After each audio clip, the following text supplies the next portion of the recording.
Good morning and happy Wednesday. I'm going to be out today, so I'm making this video to show you what you guys are going to be working on during reading this morning. So Miss Taylor is going to be in our Google Meet at around 8 o'clock, so everyone needs to log in to the Google Meet at 8 o'clock and she'll be there to answer any questions that you may have. So what you're going to do first is you're going to go to classwork. You're going to click on Wednesday check-in. This is a must-do. Everything that says must do, guys, you have to do. No work today is optional, which it never is anyway. But I put must do so that you know that you have to do it. So the very first thing you're going to do is click on Wednesday check-in. You're going to click the link.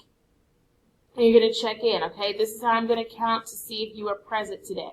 You're going to type your name, today's date, and you're going to answer the following questions. Once you've answered all the questions, you're going to click submit. After you've done that, you're going to go back to Google Classroom and turn in your Wednesday check-in. Then you're going to click on Wednesday Reading Nearpod. You will need your My Book number 3 to complete this Nearpod, okay? So make sure you read the instructions. You will need your My Book number 3. You're going to click the Nearpod and you're going to complete the entire Nearpod, guys, okay?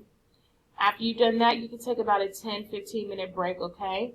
Then you're going to work on your choice board for this, for today. So you're going to work on your reading choice board, all right? And you're going to complete reading for Wednesday on your choice board, all right? So make sure, guys, that you complete all of your work. If it says must do, you must do it. And remember, your choice board is always a must do, all right? And please don't forget to log in with Miss Holly at 8 o'clock if you have any questions, all right? I'll see y'all tomorrow.